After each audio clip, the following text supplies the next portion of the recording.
Hello students, welcome to Jain study point. आज हम continue कर रहे हैं class 12 CBSE physics chapter second that is electric potential and capacitance की additional exercise questions. First 28 questions हम solve कर चुके हैं। आज हम सॉल्व कर रहे हैं question number 2.29। Question is A spherical capacitor consists of two concentric spherical conductors held in position by suitable insulating support. Show that the capacitance of this spherical capacitor is given by this, where R1 and R2 are radii of outer and inner spheres. अब इस question में हमें क्या given है? Two spherical conductors which are forming a spherical capacitor like this. Spherical capacitor को हम study कर चुके हैं हमारी थ्योरी वाले लेक्चर्स में। यहाँ पे आप देख सकते हैं this is the inner spherical conductor and this is the outer spherical conductor. The radius of inner spherical conductor is R2 and the radius of outer spherical conductor is R1। अब यहाँ पे जो हमारा आउटर स्फेरिकल कंडक्टर है इसको हमने positive charge provide किया, जिसके कारण इनर स्फीयर पे क्या होगा? इनर पे नेगेटिव चार्ज इंड्यूस हो जाएगा। ठीक है, आप कह सकते हो इनसाइड दिस इनर स्फीयर के अंदर इलेक्ट्रिक फील्ड हमारी क्या होगी? जीरो होगी। एंड आउटर, अगर हम बात करें जो हमारा आउटर स्फेरिकल कंडक्टर है इसके बाहर भी इलेक्ट्रिक फील्ड हमारी क्या होगी? जीरो होगी। यहाँ पे हमने अर्थिंग की हुई है तो जितना पॉजिटिव चार्ज यहाँ बाहर होगा ये सारा अर्थिंग के कारण अर्थ में चला जाएगा। ठीक है, so we can say that electric field is said to be zero outside the outer sphere. Outer sphere का रेडियस क्या है? R1। आप कह सकते हो when distance is greater than R1 electric field is said to be zero. या फिर हम क्या कह सकते हैं? Electric field is also zero when distance is less than R2। Less than R2 means inside this inner spherical conductor electric field is said to be zero. Now how to find the capacitance of this spherical capacitor? Capacitance का formula हमारे पास होता है capacitance is equal to charge upon potential difference. Potential difference क्या होगा? VA minus VB होगा हमारे पास। ठीक है, now we have to find the values of VA and VB। VA हमारे पास क्या होगा? Potential on outer spherical conductor. ठीक है, इसको हमने क्या नेम दिया है? A। Potential on this surface will be equal to due to this negative charge. इस नेगेटिव चार्ज के कारण जो यहाँ पे हमारे पास नेगेटिव चार्ज है, इस नेगेटिव चार्ज के कारण पोटेंशियल क्या होगा? It is equal to, negative charge है तो पोटेंशियल भी क्या होगा? नेगेटिव होगा। It is equal to minus KQ by distance हमारा क्या होगा? Distance is R1। डिस्टेंस हम क्या लेंगे? R1 plus due to this positive charge. ठीक है, इसके सरफेस पे जो पॉजिटिव चार्ज है इसके कारण पोटेंशियल हमारा क्या आएगा? That is KQ by, again distance हमारा क्या रहेगा? यहाँ पे सेम रहेगा। ये दोनों टर्म्स कैंसिल हो जाएंगी and the potential VA is said to be zero. Now what is the value of potential on B?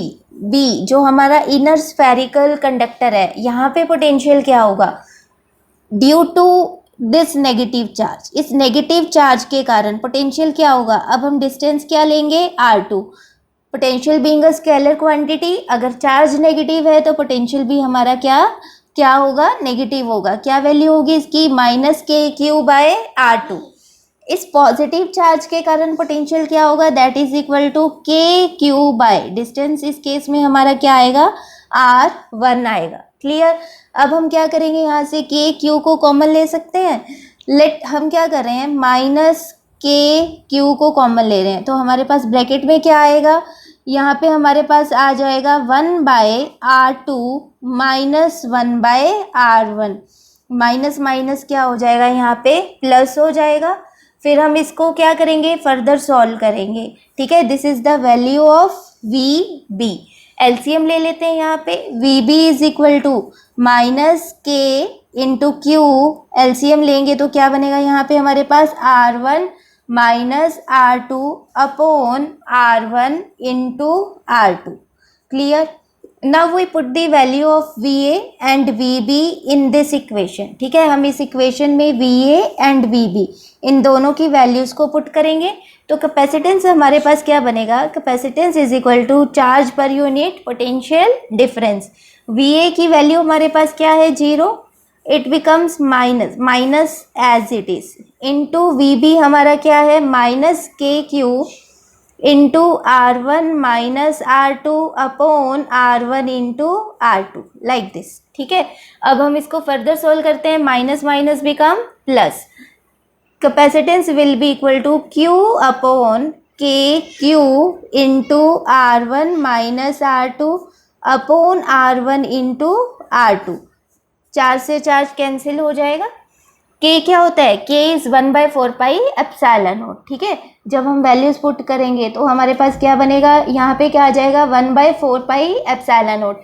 फिर हम इन टर्म्स को न्यूमरेटर में ले जाएंगे तो हमारे पास बनेगा 4 pi epsilon naught into R1 R2 upon R1 minus R2. This is the value of capacitance of spherical capacitor. ठीक है, क्वेश्चन में हमें यही प्रूव करना था. स्टेटमेंट में आप देख सकते हैं we have to prove this. Clear? This is question number 2.29. Next question number 2.30 is a spherical capacitor has an inner sphere of radius 12 centimeter. Again spherical capacitor का क्वेश्चन है whose inner sphere is of radius 12 centimeter like this. यहाँ पे हमने क्या किया है? एक spherical capacitor draw किया है. इनर स्फीयर का रेडियस हमें कितना गिवन है? 12 सेंटीमीटर. एंड आउटर स्फीयर का रेडियस हमें गिवन है 13 centimetre. The outer sphere is earthed and the inner sphere is given a charge of 2.5 microcoulomb. फिर हमने क्या किया? जो आउटर स्फीयर है उसके आउटर सरफेस को अर्थिंग कर दी. ठीक है, और इनर स्फीयर को हम कितना चार्ज प्रोवाइड कर रहे हैं? 2.5 microcoulomb. The space between the concentric spheres is filled with a liquid of dielectric constant 32. अब इस क्वेश्चन में हमें क्या गिवन है? इन दोनों स्फीयर्स के बीच में हमने क्या किया? कोई भी लिक्विड फिल कर दिया जिसका डाइलेक्ट्रिक कांस्टेंट हमें कितना गिवन है? 32.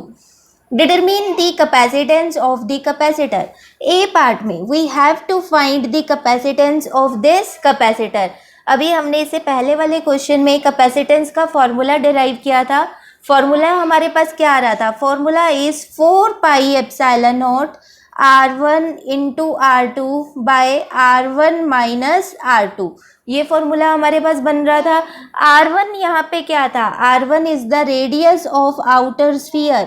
हमारे क्वेश्चन में R1 कितना गिवन है? It is 13 centimetre. सेंटीमीटर को मीटर में कन्वर्ट करेंगे.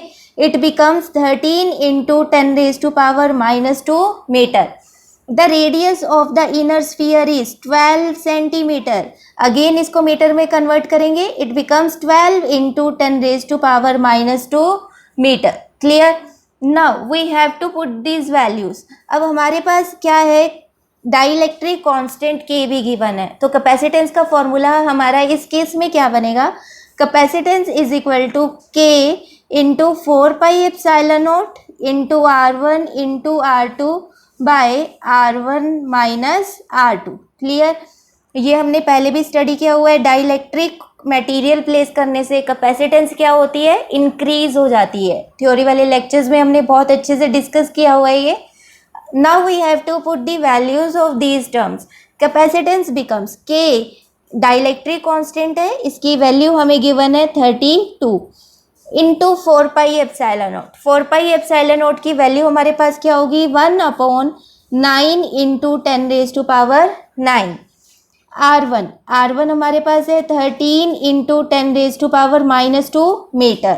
R2 is 12 into 10 raise to power minus 2 metre upon R1 minus R2 which becomes 13 minus 12 into 10 raise to power minus 2. हमने क्या किया? यहाँ पे 10 रेज टू पावर माइनस 2 को कॉमन ले लिया. ठीक है, अब हम इसको सॉल्व करेंगे. 10 रेज टू पावर माइनस 2 से 10 raise to power minus 2 cancel हो जाएगा. 13 माइनस 12 इट बिकम्स 1. तो हमारे पास क्या बचेगा? यहाँ पे कैपेसिटेंस इज इक्वल टू, हम इसको फर्दर कट कर देते हैं, 3 के टेबल पे देखो ये कट हो रहा है, 3 3 जा 9, 3 4 जा 12। अब इसको हम फर्दर कट नहीं कर सकते, इसको एज इट इज लिखते हैं, it becomes 32 into 13 into 4 into 10 raise to power -2 upon में हमारे पास आएगा 3 into 10 raise to power 9। Clear?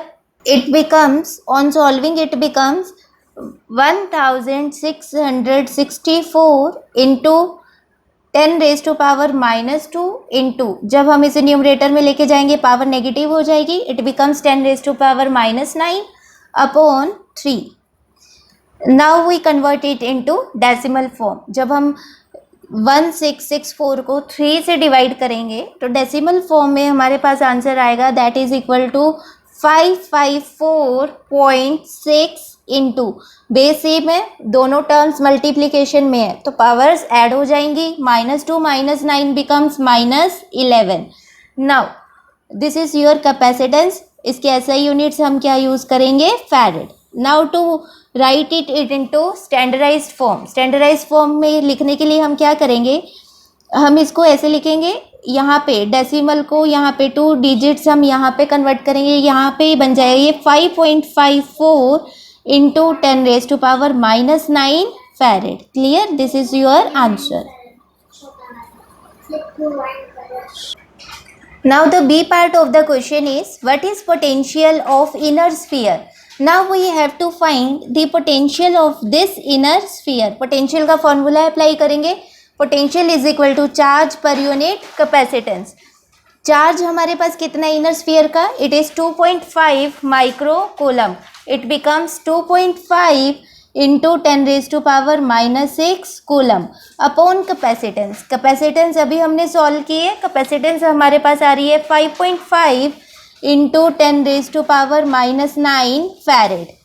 Solve करेंगे, यहाँ पे डेसिमल हटाएंगे तो यहाँ पे इंटू 10 हो जाएगा, जब ये वाला डेसिमल हटाएंगे तो इंटू 10 हो जाएगा, 10 से 10 कैंसिल हो जाएंगे तो हमारे पास क्या बचेगा, 25 into 10 raise to power -6 upon 55 into 10 raise to power -9।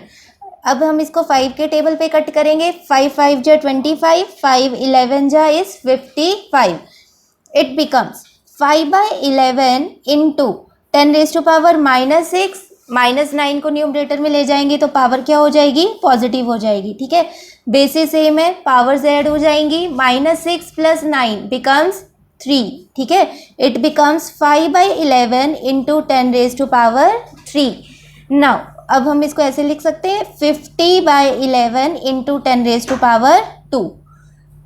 जब हम 50 को 11 से डिवाइड करेंगे, डेसिमल फॉर्म में कन्वर्ट करेंगे तो आंसर हमारे पास आएगा 4.54 into 10 raise to power 2। Potential है तो एसआई यूनिट्स हमारे क्या यूज होंगे यहाँ पे, volt. This is the answer of B part, 4.54 into 10 raise to power 2 volt. Now the C part is compare the capacitance of this capacitor with that of an isolated sphere of radius 12 centimeter. Explain why later is much smaller. Now we have to find the capacitance of isolated sphere whose radius is 12 centimeter. Isolated capacitor के case में derivation में हमने किया था, capacitance का formula हमारे पास क्या बनता है, capacitance is 4πε0 r। Isolated capacitor का मतलब क्या होता है, दूसरा कंडक्टर हम कहाँ पे कंसीडर कर रहे हैं, इनफाइनाइट पे कंसीडर कर रहे हैं।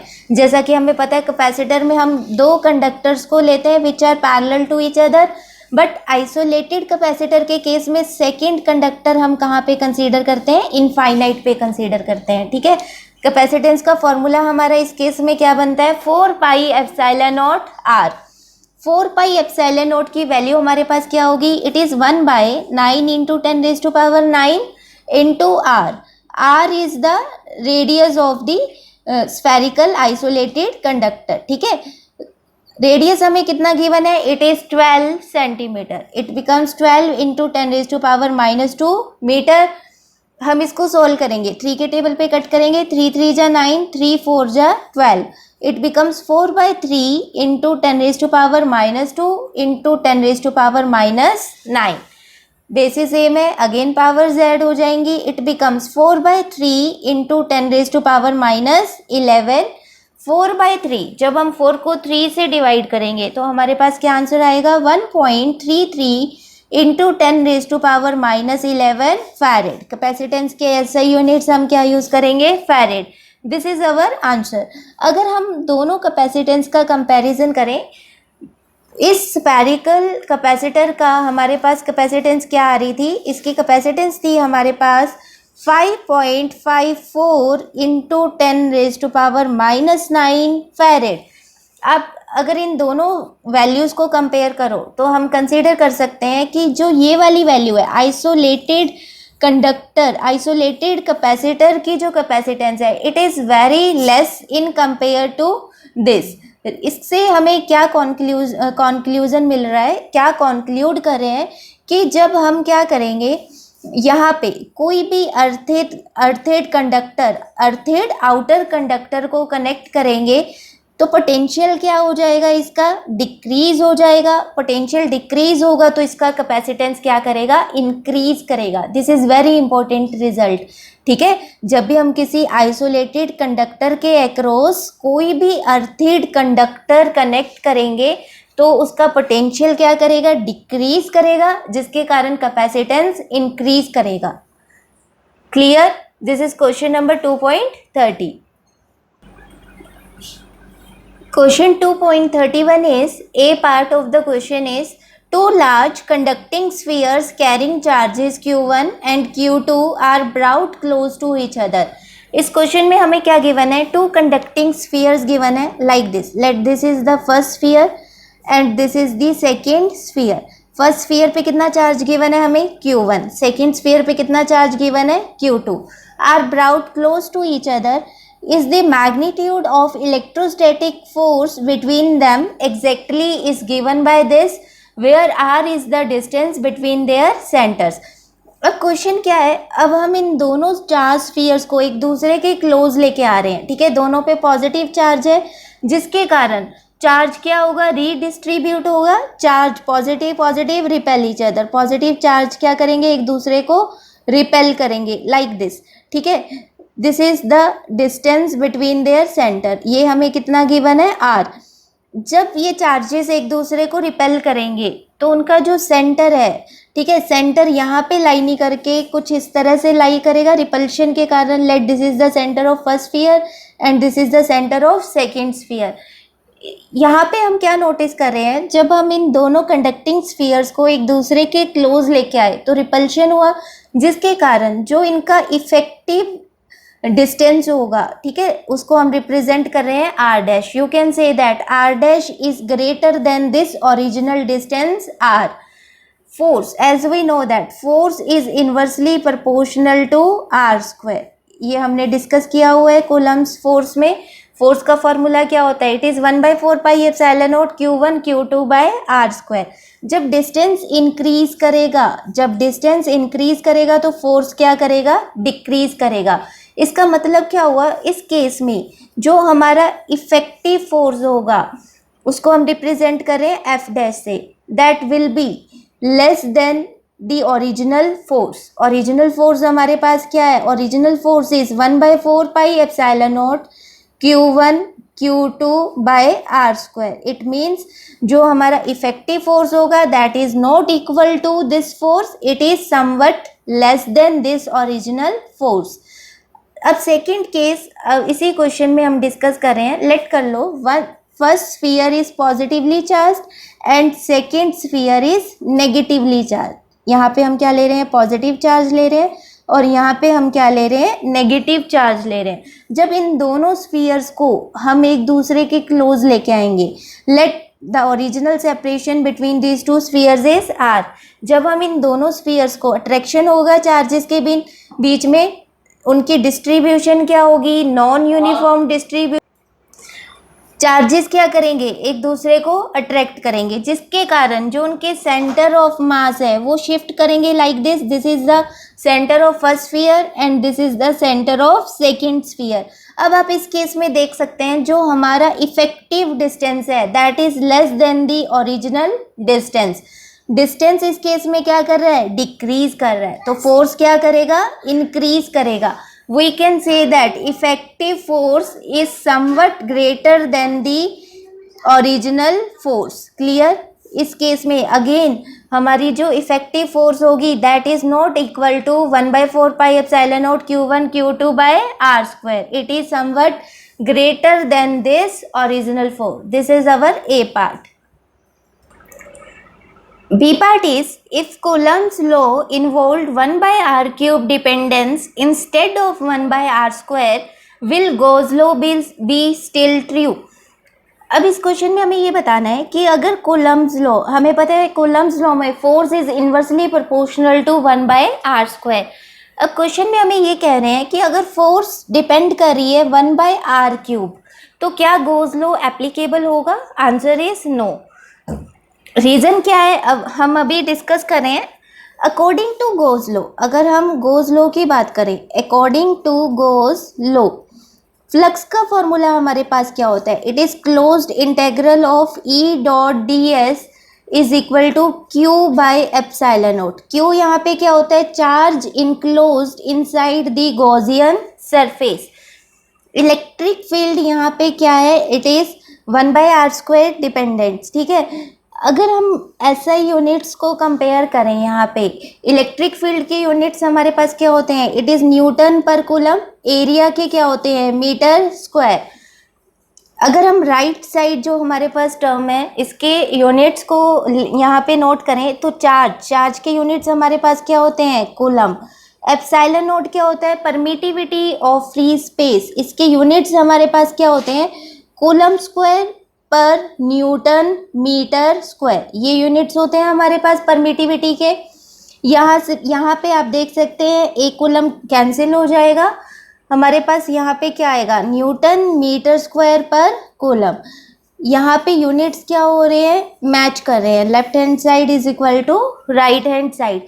बट अगर हम यहाँ पे कहें कि जो कूलम्स लॉ है it is dependent on 1/r cube, उस केस में हम ये कहेंगे कि जो हमारे पास फ्लक्स है it does not only depend on the charge enclosed but it also depends on the it also depends on the dimensions of Gaussian surface. Hence we can say that in that case Gauss law is not applicable. ठीक है, Gauss law does not hold true. C part is a small test charge is released at rest at a point in an electrostatic field configuration. Will it travel along the line of force passing through that point? अब इस question के दो cases बनेंगे, first is uniform electric field and second is non uniform electric field. अगर हम हमारी electric field क्या ले रहे हैं, यूनिफॉर्म, इलेक्ट्रिक फील्ड लाइंस क्या होंगी, parallel and are equidistant from each other like this. हमारे पास यहाँ पे कोई भी चार्ज है जो क्या है, रेस्ट पे है। जब हम चार्ज को इलेक्ट्रिक फील्ड के अंडर प्लेस करेंगे it experiences a force. Electric field lines की डायरेक्शन क्या होती है, travels from positive charge towards the negative charge. अब हमारे पास चार्ज क्या है, पॉजिटिव चार्ज है, it gets attracted towards the negative charge, it gets accelerated and starts moving with velocity v। अभी हमारे पास फील्ड क्या है, यूनिफॉर्म है, then charge will move along the line of force. But अगर हमारे पास फील्ड क्या हो, नॉन यूनिफॉर्म हो, लाइक दिस, ठीक है, let it be curved non uniform electric field charge. यहाँ पे हमारे पास चार्ज है विच इज एट रेस्ट। जब हम इस चार्ज को नॉन यूनिफॉर्म इलेक्ट्रिक फील्ड में प्लेस करेंगे, due to inertia it gets accelerated, acceleration के कारण ये क्या करेगा, मूव करेगा, ठीक है। At some time it will intersect the lines of force, so we can say that it will not travel along the line of force in case of non uniform electric field lines. D part is what is work done by the field of a nucleus in a complete circular orbit of electron, what if the orbit is elliptical? Now we have to find what is the work done by electrostatic field. Electrostatic field being a conservative force or being a conservative field. So in case of conservative field, we know that work done along any closed path, work done along any closed path is always zero, whether the path is circular or whether the path is elliptical. Clear? दोनों cases में चाहे हमारा path क्या है, circular है, चाहे हमारा path elliptical है, work done is always set to be zero because it is being a electrostatic field, being it is a conservative field. Now the E part of the question is, we know that electric field is discontinuous across the surface of a charged conductor. Is electric potential also discontinuous there? Electric field के बारे में हमने study किया हुआ है. How does electric field very for a charged conductor? Let we are plotting a graph between electric field intensity and distance r like this. Clear? For a charged sphere, for a charged conducting sphere, अगर हम क्या करें, किसी भी charged conducting sphere की बात कर रहे हैं, तो electric field versus distance graph हमारा क्या था, हमने थ्योरी लेक्चर्स में ये बहुत अच्छे से स्टडी किया हुआ है. Electric field inside the conducting sphere क्या होगी, जीरो होगी. ठीक है. Then on the surface of the sphere it becomes maximum and then it starts decreasing like this and it is inversely proportional to are square. Electric field की value हमारे पास यहाँ पे क्या होगी, electric field is equal to k q by r naught square. Clear? But if we plot a graph for potential versus the distance for a conducting material, then this is on y-axis we are plotting potential and on x-axis we are taking distance r. Inside the conducting material, the graph of the potential is like this. Then at the surface, this is r naught, at the surface it becomes maximum and then after that it starts decreasing. Potential is inversely proportional to r. The maximum value of potential is k q by r naught. From this it is clear that inside a conducting material, कोई भी हमारे पास क्या है, conducting material है, charge क्या करेगा, इसके सरफेस पे रिजाइड करेगा like this. Inside this conducting material electric field is zero but potential is constant. Potential इसके अंदर हमेशा क्या रहेगा, कांस्टेंट रहेगा and outside it starts decreasing continuously. ठीक है. आप क्या कहोगे, inside the conducting sphere potential is constant and outside this conducting material it starts decreasing continuously. Next F part is, what meaning would you give to the capacity of a single conductor? ये हमने पहले भी discuss किया हुआ है. Single conductor, isolated conductor का मतलब क्या होता है, जो हमारे पास सेकेंड टर्मिनल है. ठीक है. अब हमारे पास कैपेसिटर के दो टर्मिनल्स होते हैं. One is positively charged, let this is positively charged terminal and second is negatively charged terminal.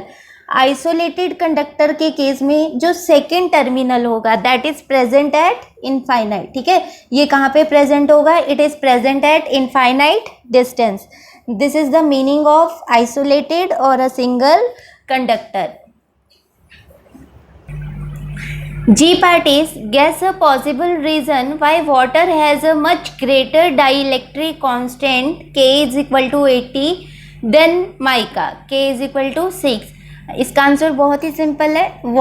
Water molecule क्या होता है, water molecule is unsymmetrical in shape.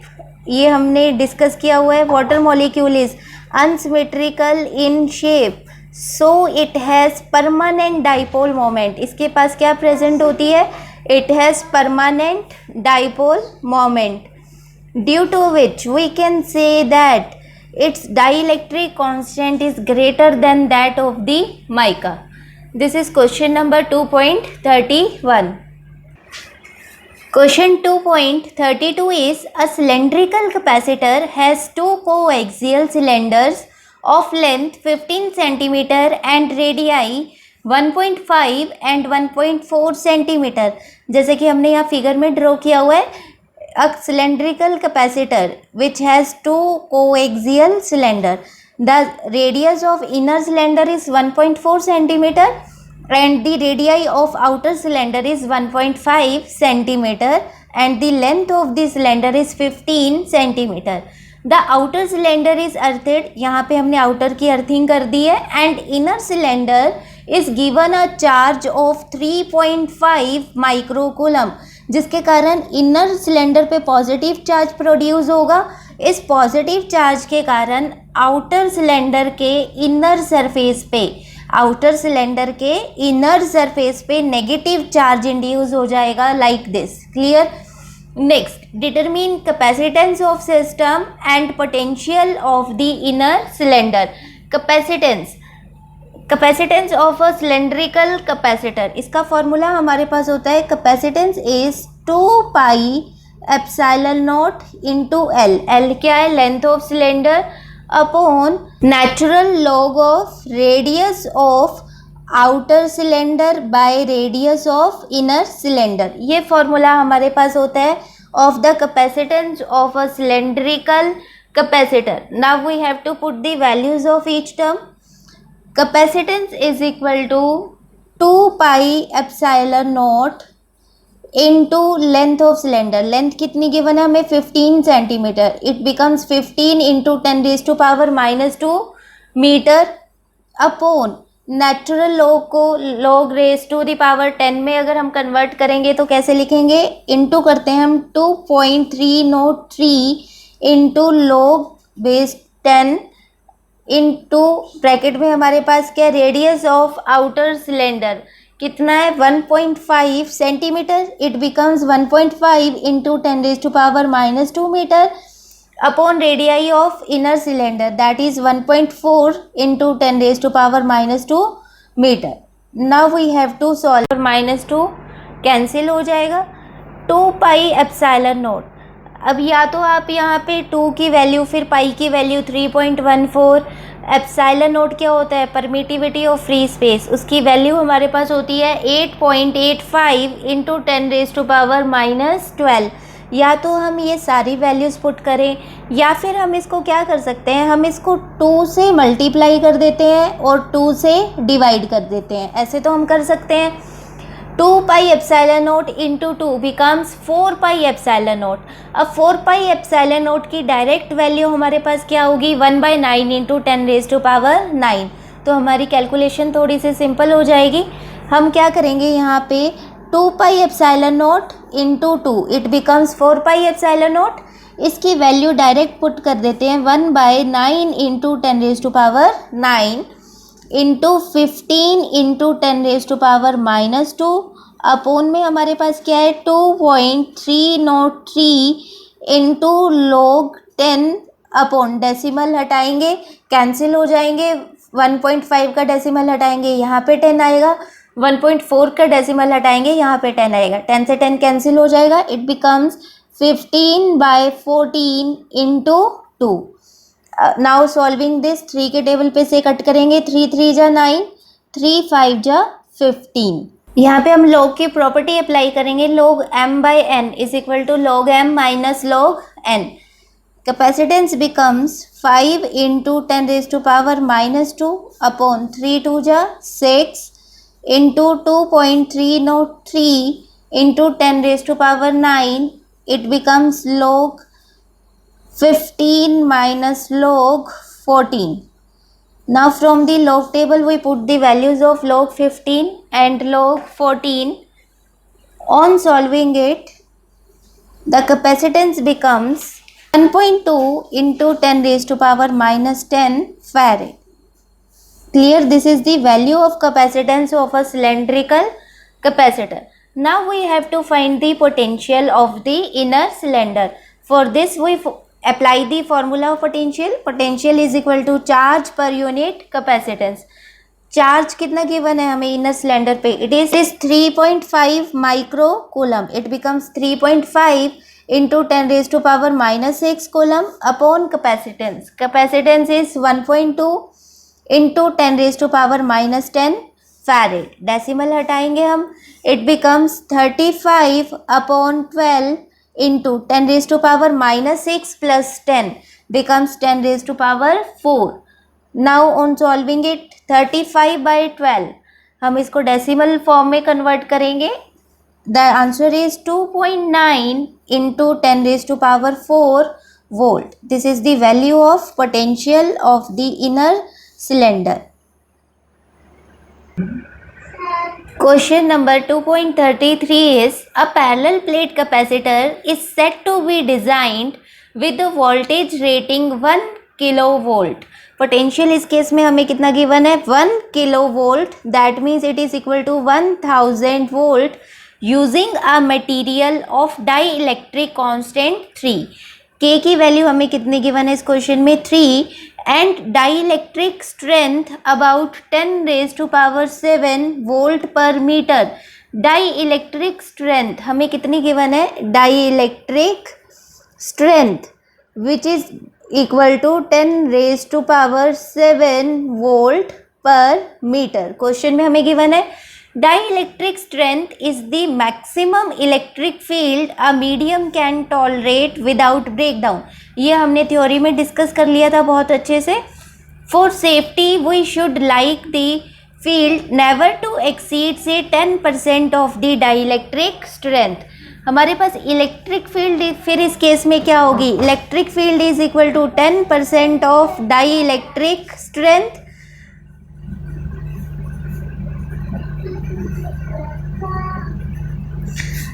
Ten percent of 10 raise to power 7, answer हमारा क्या आएगा, it is 10 raise to power 6 volt per metre.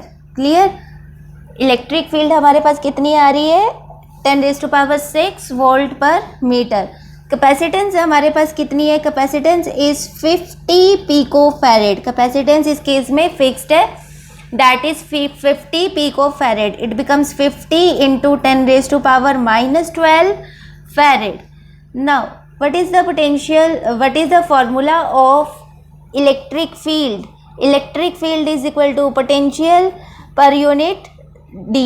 d क्या है यहाँ पे, distance of separation between the plates of a parallel plate capacitor.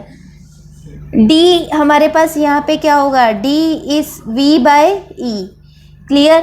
Potential हमें कितना given है क्वेश्चन में, potential is 1000 volt upon electric field. Electric field हमारे पास कितनी आ रही है, it is 10 raise to power 6. Solve करेंगे, it becomes 10 raise to power 3 into 10 raise to power minus 6. Answer will be 10 raise to power minus 3 metre. Now we apply the formula of capacitance. Capacitance dielectric हमें given है, तो formula इस case में हमारा क्या बनेगा, के एप्सिलॉन नॉट बाय डी. ठीक है, कैपेसिटेंस का फॉर्मूला हमारे पास क्या होता है, epsilon naught A by D. इस क्वेश्चन में हमें डाइइलेक्ट्रिक गिवन है तो हम इसको के से मल्टीप्लाई कर देंगे. Now we have to find the area of the plates. From this formula area of the plates become capacitance into d upon k into epsilon naught. Now putting the values of these terms, capacitance is 50 into 10 raised to power minus 12 farad. Distance between the plates is 10 raised to power minus 3 meter. k की value हमें कितनी given है, it is 3 and epsilon naught is 8.85 into 10 raised to power minus 12. 10 raise to power minus 12 से 10 raise to power minus 12 cancel हो जाएगा. फिर हम decimal हटाएंगे तो हमारे पास क्या बनेगा, it becomes 50 into 10 raise to power minus 3 into 10 raise to power 2 upon 3 into 885. 5 के टेबल पे हम इसको कट करेंगे, it becomes 10, it becomes 177. Now 10 raised to power 2 into 10 raised to power 1. 2 plus 1 becomes 3.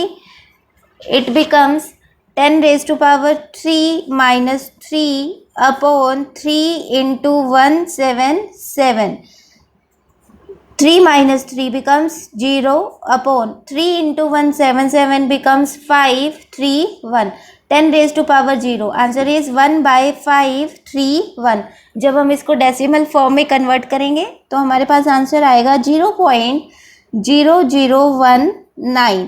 Standardise form में हम इसको कैसे लिखेंगे? It becomes 1.9 into 10 raised to power minus 3 meter square. This is the area of the plates of the capacitor required. This is the minimum area of the plates.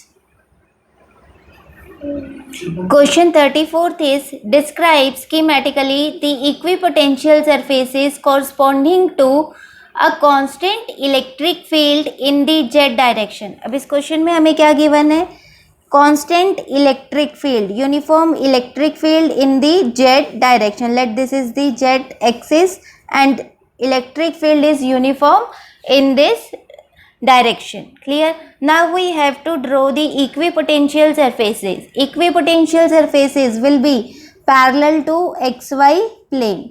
इस case में equipotential surfaces क्या होंगे? It is perpendicular to z axis and it is parallel to xy plane.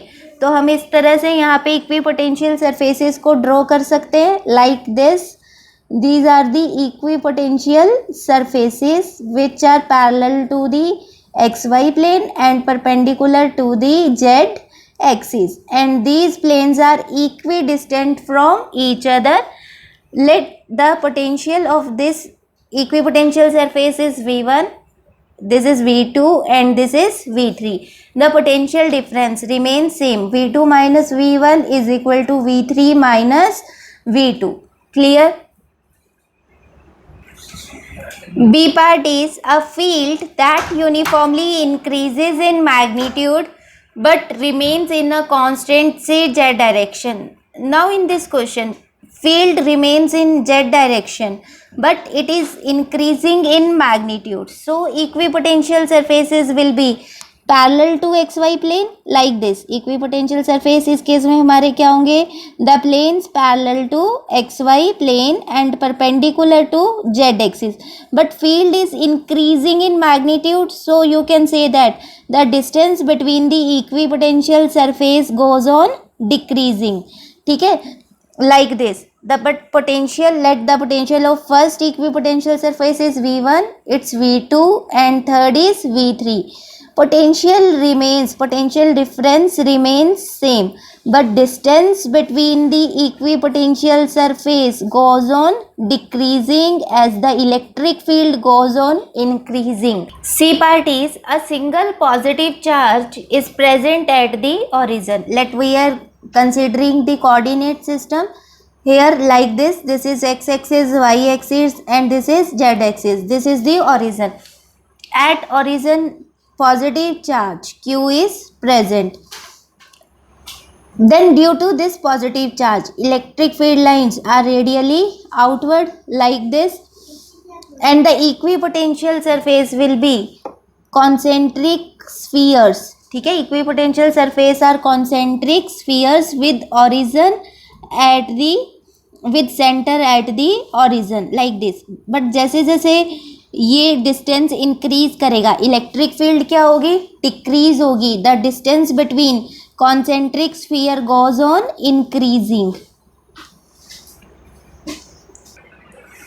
D part is a uniform grid consisting of long equally spaced parallel charged wires in a plane.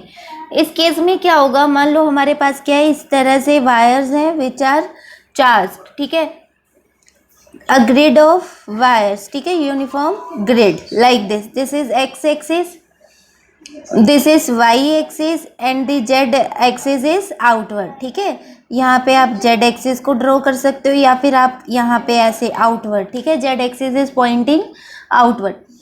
Now positive charge is given. Let कर लो हमने wire क्या है, wire हमारे पास charge है, positive charge है. Electric field lines हम किस तरह से ड्रॉ करेंगे? We will draw electric fields like this. Clear? इस तरह से हम क्या करेंगे, हर एक चार्ज पे इलेक्ट्रिक फील्ड लाइंस को ड्रॉ कर लेंगे. जब हम इक्विपोटेंशियल सरफेस को ड्रॉ करेंगे it will be like this. Equipotential surface हमारा कुछ इस तरह से बनेगा हर केस में, like this. This is the first equipotential surface, then this is the second equipotential surface which will be like this. As the distance increases, जैसे जैसे separation increase होगी इक्विपोटेंशियल सरफेस ऑलमोस्ट हमें किस तरह से दिखाई देंगे, they will be flat like this. Clear? So you can say that in this case equipotential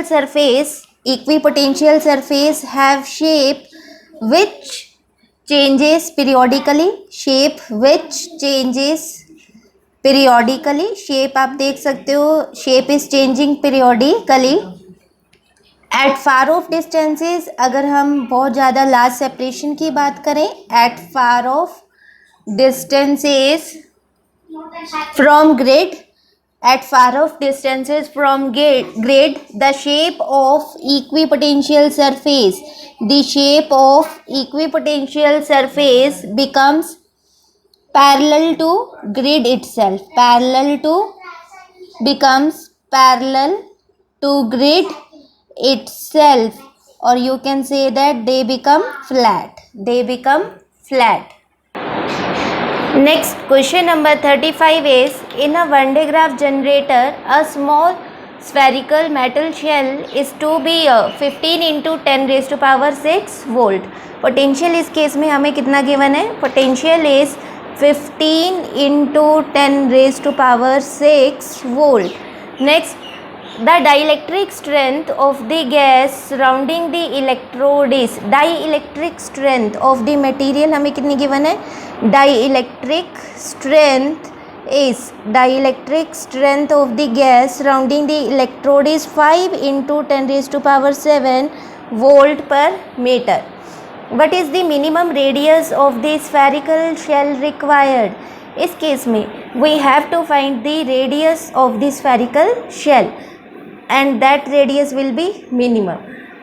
maximum electric field हमारी इस केस में क्या होगी? मैक्सिमम इलेक्ट्रिक फील्ड, ये हम पहले भी स्टडी कर चुके हैं। मैक्सिमम इलेक्ट्रिक फील्ड क्या होगी? It is 10% of dielectric strength.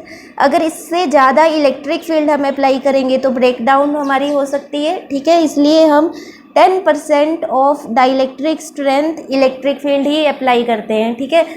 Now 10% of dielectric strength हमें गिवन है 5 into 10 raised to power 7।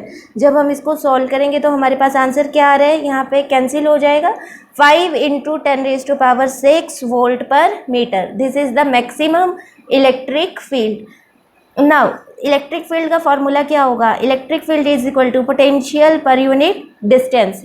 यहाँ पे डिस्टेंस हमारा क्या होगा? Radius, that is r. From this formula r becomes V by E, potential by electric field. Potential की value हम यहाँ पे पुट करेंगे, potential is 15 into 10 raised to power 6 volt upon electric field. Electric field is 5 into 10 raised to power 6 volt per metre. 10 raised to power 6 cancel हो जाएंगे, 5 3 ज़ा 15। Minimum radius जो required है that is 3 metre. Clear?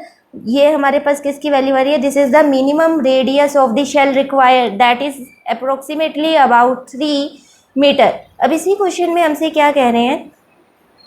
You will learn from this exercise why one can not build an electrostatic generator using a very small shell which requires a small charge to acquire a high potential. अब इस question को जब हमने solve किया तो minimum जो हमें radius required होता है वो हमारे पास कितना आ रहा है? 3 मीटर। इस क्वेश्चन को सॉल्व करने के बाद हमें ये पता लग रहा है कि अगर हम स्मॉल रेडियस का शेल लेंगे तो हम जो हमारा जो रिक्वायर्ड चार्ज है, रिक्वायर्ड पोटेंशियल है, उसको हम क्रिएट नहीं कर पाएंगे in the case of electrostatic generator. Minimum radius कितना होना चाहिए? It is about 3 metre. Next question 2.36 is, a small sphere of radius r1 and charge q1 is enclosed by spherical shell of radius r2 and charge q2।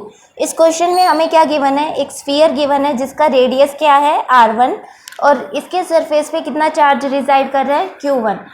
Next हमें यहाँ पे एक spherical shell given है whose radius is r2 and charge is q2।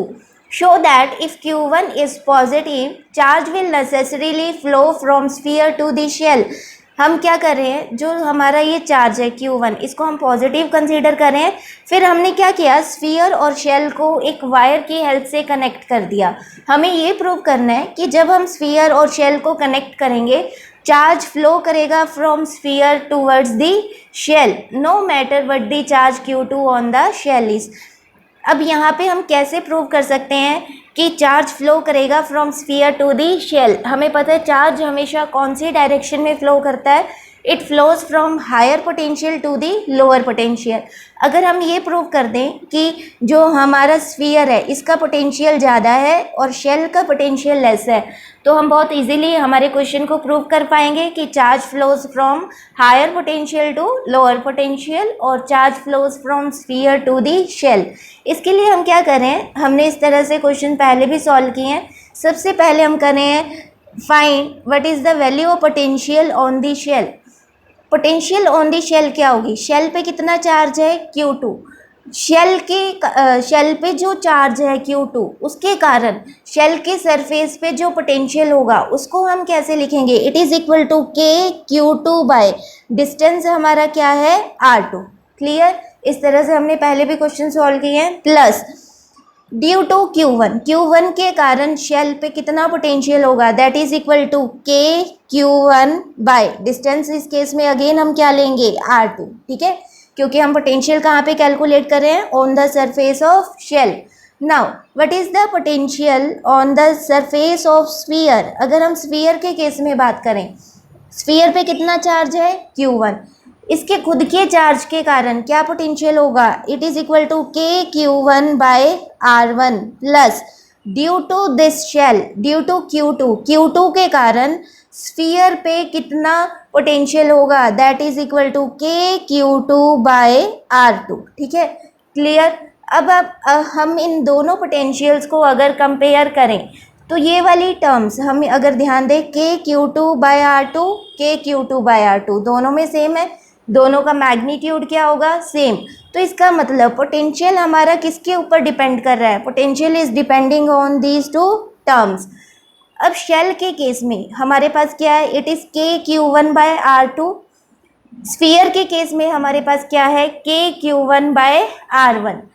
हमें एक बात पता है, अगर डिस्टेंस हमारा ज़्यादा होगा तो पोटेंशियल क्या होगा, लेस होगा। ठीक है, जो अब हमारा क्वेश्चन है, इस क्वेश्चन में r2 is greater than r1, r2 is greater than r1, so we can say that v2 is less than v1। v2 हमारा क्या है, v2 is potential of shell, v2 क्या है हमारा यहाँ पे, पोटेंशियल ऑफ शेल, v1 क्या है, पोटेंशियल ऑफ स्फीयर। इस तरह से हमने प्रूव कर दिया that potential of sphere is more than the potential of shell. It means charge कौन सी डायरेक्शन में फ्लो करेगा, charge flows from higher potential to lower potential, that means charge flows from sphere towards the shell. या फिर इस question को हम गोस theorem से भी प्रूव कर सकते हैं। गोस थ्योरम से हम कैसे प्रूव कर सकते हैं, अब गोस थ्योरम में हमने डिस्कस किया हुआ है फ्लक्स का फॉर्मूला क्या होता है, it is the closed integral of E dot d s is equal to q by epsilon naught. ये हमने डिस्कस किया हुआ है। जब हम इस स्फीयर को और शेल को एक वायर की हेल्प से कनेक्ट कर देंगे, चार्ज क्या करेगा, फ्लो करेगा on the surface of the shell. हमने डिस्कस किया हुआ है कि चार्ज हमेशा शेल के सरफेस पे रिजाइड करता है, inside the shell charge is 0। जब हम स्फीयर को और शेल को एक वायर की हेल्प से कनेक्ट कर देंगे तो ये हमारी एक ही बॉडी बन जाएगी। ठीक है, अब हम इसको अलग अलग बॉडीज़ कंसीडर नहीं करेंगे बिकॉज हमने इन्हें क्या किया, एक वायर की हेल्प से कनेक्ट कर दिया है, सिंगल बॉडी बन गई हमारी। और हमें पता है चार्ज के अंदर शेल रिजाइड नहीं करता, चार्ज रिजाइड करता है on the surface of shell. Inside this shell charge क्या हो जाएगा, जीरो हो जाएगा, which means electric field is also said to be zero. तो इस तरह से हम यहाँ से भी प्रूव कर सकते हैं गॉस थ्योरम की हेल्प से कि चार्ज हमेशा क्या करेगा, शेल के सरफेस पे रिसाइड करेगा, inside the shell electric field is zero, that means charge is flowing from inner to the outside. Next question is question number 37. The top of the atmosphere is at about 400 kilovolt with respect to surface of earth, corresponding to an electric field that decreases with altitude. Near the surface of earth the field is about 100 volt per meter. Why then we do not get an electric shock as we step out of our house into the open? अब question क्या है, consider करो हमारे पास क्या है, अर्थ है, ठीक है। हमने क्या किया, यहाँ पे अर्थ का सरफेस कंसीडर कर लिया like this is our earth. Atmosphere का पोटेंशियल हमें कितना गिवन है, it is about 400 kilo volt. Now question क्या है कि मान लो हम क्या करें, अपने घर से बाहर निकल रहे हैं, ठीक है। हमने क्या किया, यहाँ पे कोई भी पर्सन ले लिया, पर्सन की हाइट लेट कर लो, हम अप्रोक्सीमेट कितनी ले रहे हैं, इट इज़ 1.5 मीटर। पर्सन की हाइट हमने कितनी ले ली, 1.5 मीटर। इलेक्ट्रिक फील्ड हमें कितनी गिवन है एटमॉस्फेयर में, लेट क्वेश्चन में गिवन है, it is 100 volt per metre. तो अगर हम पोटेंशियल की बात करें, ठीक है, यहाँ पे पोटेंशियल हमारा क्या होगा, पोटेंशियल का फॉर्मूला होता है E into D. Electric field है 100, हाइट हम कितनी ले रहे हैं 1.5, तो अप्रोक्सीमेटली पोटेंशियल हमारा क्या हो जाएगा, इट इज़ 150 वोल्ट। तो अगर हम इस पॉइंट की बात करें, इस पॉइंट पे हमारा पोटेंशियल बन रहा है 150 वोल्ट, पर अर्थ पे हमारा पोटेंशियल क्या है, जीरो है। अब क्वेश्चन ये बनता है कि यहाँ पे पोटेंशियल डिफरेंस क्रिएट हो रहा है, ठीक है। अगर हम यहाँ पे on the head of the man बात करें तो पोटेंशियल कितना है 150 वोल्ट, अर्थ पे अगर हम बात करें तो पोटेंशियल हमारा क्या है, जीरो। फिर भी हमें शॉक क्यों नहीं लगता, ठीक है, रीज़न क्या है, यहाँ पे हमारा पोटेंशियल अप्रोक्सीमेट बन रहा है 150 वोल्ट। अब हमें पता है चार्ज को फ्लो करने के लिए, देखो करंट कब पास करेगा, जब चार्ज फ्लो करेगा, ये कंडीशन होती है। करंट कब पास करता है, व्हेन चार्ज फ्लोज, ठीक है। अब हम कह रहे हैं कि यहाँ पे हमारा पोटेंशियल है 150 वोल्ट, ठीक है, और यहाँ पे पोटेंशियल हमारा है जीरो। अगर हम इधर ध्यान दें, यहाँ हमारा सर्किट क्या बन रहा है, ओपन सर्किट बन रहा है। ओपन सर्किट में हमारा करंट पास नहीं कर सकता। अगर क्वेश्चन में हमें ऐसे गिवन होता कि यहाँ पे on the head of the person कोई भी मेटल शीट है, ठीक है, और पर्सन क्या कर रहा है, उस शीट को टच कर रहा है, तब जो ये मैन है ये कंडक्टर का काम करता और तब चार्ज हमारा फ्लो करता from higher potential to lower potential. But in this case यहाँ पे हेड पे कुछ भी नहीं है, ठीक है, तो it is a open circuit, और ओपन सर्किट में करंट हमारा फ्लो नहीं करेगा, और इसलिए हम कहेंगे कि यहाँ पे पर्सन को शॉक नहीं लगेगा, ठीक है। फिर इसी क्वेश्चन में एक बात हमसे और पूछी गई है, assume house to be a steel cage so that there is no field inside. अब मान लो ये क्या है, पर्सन का घर है, ठीक है, हमने क्या किया, यहाँ पे घर ले लिया, ये किसका बना हुआ है, let it is made up of metal, ठीक है। अब हमने डिस्कस किया हुआ है inside the conductor electric field हमारी क्या होती है, जीरो होती है। ये हमने पहले डिस्कस किया हुआ है, inside the conductor electric field is said to be zero. इस फिनोमेना को क्या बोलते हैं, इलेक्ट्रोस्टैटिक शील्डिंग। इस फिनोमेना को क्या बोलते हैं, इलेक्ट्रोस्टैटिक शील्डिंग। ये थ्योरी वाले लेक्चर्स में हमने डिस्कस किया हुआ है, ठीक है। अब क्वेश्चन क्या है, assume house to be a steel case so that there is no field inside। अब पर्सन अंदर है तो पर्सन को यहाँ पे कोई भी शॉक नहीं लगेगा, because charge inside the conductor is zero and hence electric field is also said to be zero. This is the A part of your syllabus. Next B part is a man fixes outside his house one evening a 2-meter high insulating slab carrying on its top a large aluminium sheet of area 1 meter square। अब question क्या है, consider कर लो ये हमारे पास ground है, ठीक है, person ने क्या किया, अपने घर के बाहर एक insulating slab, this is the insulating slab, इसकी हाइट हमें कितनी गिवन है, 2 metre high, 2 metre high insulating slab को प्लेस किया और उसके टॉप पे उसने क्या किया, एक लार्ज एल्यूमिनियम शीट को प्लेस कर दिया लाइक दिस। इसका एरिया हमें कितना गिवन है, 1 metre square. Will he get an electric shock if he touches the metal sheet next morning. ये काम उसने कब किया, इन द इवनिंग, इवनिंग में उसने ये काम कर दिया, ठीक है। फिर क्वेश्चन क्या है, मॉर्निंग में उसने क्या किया, इस शीट को टच किया तो क्या उसको कोई शॉक लगेगा, answer is yes, he will get shock, उसको शॉक लगेगा।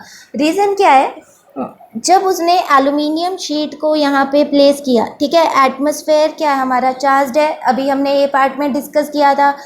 एटमॉस्फेरिक करंट्स के कारण एटमॉस्फेरिक आयंस क्या करेंगे, इस शीट के ऊपर रिजाइड करेंगे, ठीक है। एटमॉस्फेरिक आयंस क्या करेंगे, इस शीट पे रिजाइड करेंगे, जिसके कारण क्या ये शीट क्या हो जाएगी, चार्ज्ड हो जाएगी। You can say that metal sheet gets charged, metal sheet gets charged by atmospheric current, by atmospheric current in evening, ठीक है। अभी हमने डिस्कस किया था पोटेंशियल अप्रोक्सीमेट यहाँ पे कितना होगा, 150 वोल्ट, और अर्थ का पोटेंशियल हम क्या ले रहे हैं, 0। पोटेंशियल डिफरेंस क्रिएट हो रहा है। जब पर्सन मॉर्निंग में इस शीट को टच करेगा तो पर्सन कैसे एक्ट कर रहा है, person is acting like a conductor, person is acting like a conducting wire और लाइक अ कंडक्टर। तो वो जब इस शीट को टच करेगा, चार्ज फ्लो करेगा from higher potential to lower potential, जिसके कारण पर्सन विल गेट शॉक, ठीक है। C part of the question is, C part is the discharging current in the atmosphere due to small conductivity of air is known to be 1800 ampere on an average over the globe. Why then does the atmosphere not discharge itself completely in due course and become electrically neutral? In other words, what keep the atmosphere charged?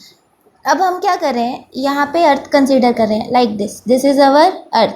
अर्थ के surrounding क्या present है, atmosphere present है, this is the atmosphere of earth. अब atmosphere हमारा क्या है, charged है, ठीक है। ए पार्ट में हमें गिवन भी था, बी में भी हमने डिस्कस किया। एटमॉस्फेयर हमारा क्या है, चार्ज्ड है, ठीक है। अब एटमॉस्फेयर में क्लाउड्स भी प्रेजेंट है, ठीक है। क्लाउड्स हमें पता है कि जब वो रब करते हैं, ठीक है, क्लाउड्स जब एक दूसरे के साथ रब करते हैं तो जिसके कारण क्या वो चार्ज हो जाते हैं, दे गेट्स चार्ज। जब क्लाउड्स चार्ज हो जाते हैं तो इसके कारण क्या प्रोड्यूस होता है, lightning and thunderstorm, it results in lightning and thunderstorm, ठीक है। जिसके कारण हम क्या कह सकते हैं, लाइटनिंग एंड थंडरस्टॉर्म के कारण क्या प्रोड्यूस होते हैं, स्पार्क्स प्रोड्यूस होते हैं। स्पार्क्स बेसिकली क्या कर रहे हैं, they are discharging current, they are discharging current. वो कहाँ पे करंट को डिस्चार्ज करेंगे, they discharge current on the surface of the earth. कहाँ पे डिस्चार्ज कर रहे हैं वो करंट को, on the surface of the earth. अब अर्थ पे हम अप्रोक्सीमेटली कितना करंट ले रहे हैं, it is approximately about 1800 ampere. अब एटमॉस्फेयर भी क्या कर रहा है, डिस्चार्ज कर रहा है, ऑपोजिट पोलैरिटी का ये डिस्चार्ज कर रहा है, let it is negative charge को ये क्या कर रहा है, डिस्चार्ज कर रहा है, ठीक है। तो जो नेट अर्थ का नेट चार्ज है, अर्थ का जो हमारे पास नेट चार्ज है वो क्या हो जाएगा, 0। बट एटमॉस्फेयर में आपको पता है कि कॉन्टीन्यूसली लाइटनिंग एंड थंडरस्टॉर्म ये सारे फिनोमेना चलते रहते हैं, जिसके कारण एटमॉस्फेयर कंप्लीटली डिस्चार्ज नहीं होता, ठीक है। This is the C part of our question. D part is, what are the forms of energy into which the electrical energy of atmosphere is dissipated during a lightning? During lightning, the electrical energy of the atmosphere, electrical energy of atmosphere is dissipated in the form of light plus heat. Lightning के time क्या होता है, light produce होती है, heat energy produce होती है, and third क्या produce होता है, साउंड, ठीक है। तो आप इसका आंसर क्या लिखोगे, during lightning electrical energy is dissipated in the form of light, heat and sound. energy. This is all about the NCERT exercise of chapter 2 electric potential and capacitance. I hope सब question सारे questions आप सबको clear होंगे. कोई भी doubt होगा तो आप कमेंट सेक्शन में कमेंट करके मुझसे पूछ सकते हैं. Thank you so much for watching my videos and also keep on liking and subscribe my channel Jan Study Point. Thank you so much.